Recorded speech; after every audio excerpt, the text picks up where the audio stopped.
Do you want to improve at a quicker pace? Check out the GitGud Course. Instead of just understanding concepts, you'll learn how to implement them directly into your driving. What makes it effective is the approach and practical drills. Together, we're gonna focus on breaking down those complex concepts into small digestible bits that are simple to understand. Everything from the course was tested and refined during the years in coaching sessions, so what I ended up with was the ones that I saw were the most effective. Let's elevate your racing skills together.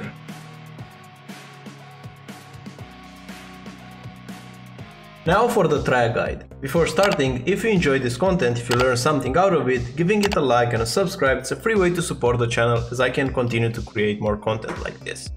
Now going into the track guide itself, for turn 1 you really want to open up the track as much as you can, and there's a kink in the wall right here where the wall just opens up a bit. You want to put your car all the way near the wall whenever it opens up, like right now, and immediately after that you will turn in with 100% throttle going into this high-speed corner.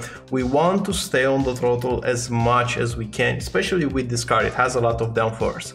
For reference, I'm using just per setup in this lap, so I'm not on the fixed setup. The fixed setup might be a bit different, I have not tried it, but the main idea here is that you want to go 100% throttle up until you get close to the wall. Whenever you get very close to the wall, then you're gonna do the lift to get just a bit more grip on the front tires, and you have to look at this cone in the wall right here, this one.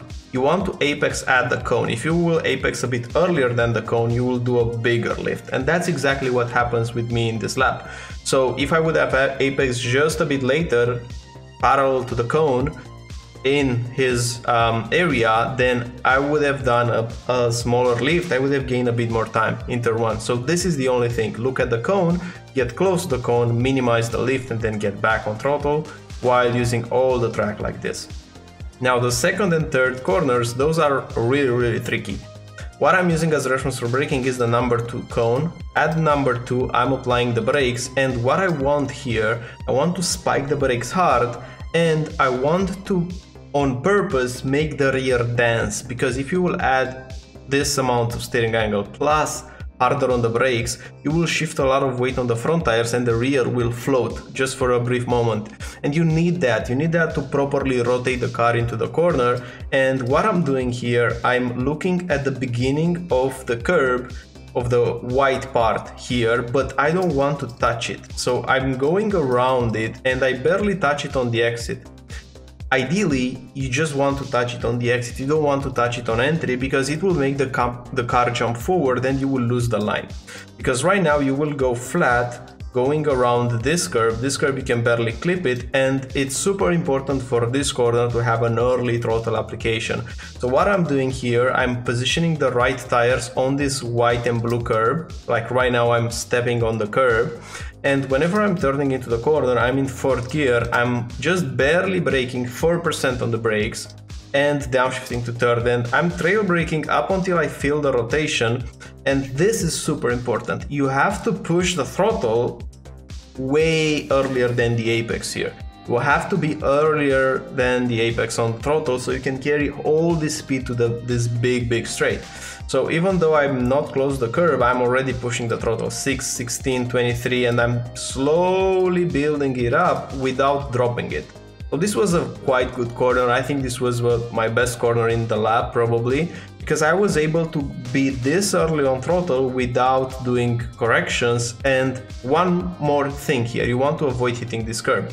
If you will hit the curb, even if you slightly touch it, if you hit the curb on the inside, you have to let go of the throttle, because you will feel the balance of the car going in the wrong way. And also the car will go more forward, it won't rotate as much because you're not touching the tarmac.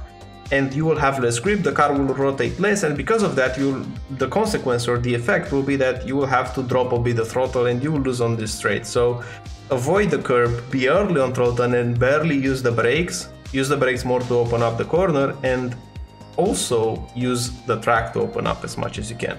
Now going into the hairpin, there's a lot of of lap time to be gained here. First of all, I'm using 54.5 on the brake bias, and this is key because I want to brake here at 100% without locking the fronts. So I'm looking at the second cone, and I'm planning to brake closer to the second cone. So right now I'm applying the brakes. I'm going to 100% as I said, and you really want to keep your steering wheel straight while doing this braking, because there's a lot of time to be gained on the braking zone, but if you will just have a slightly amount of steering angle while you're braking into this corner, the tires will lock up. So keep the wheel straight, take a late apex, and then while you're in first gear, then you have to hustle the steering wheel. Cut as much as you can here, barely touching the sand, and also on the exit you have to be all the way on the left side here, so you're maximizing the track as much as you can.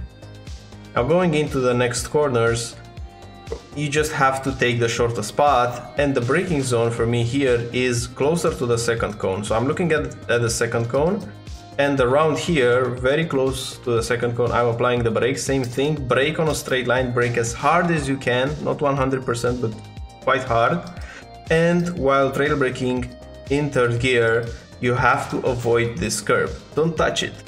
Those curbs will make you lose a lot of time. Even though you will travel a shorter line, the moment that you touch the curb, you will delay a bit your throttle application, and the exit is key here.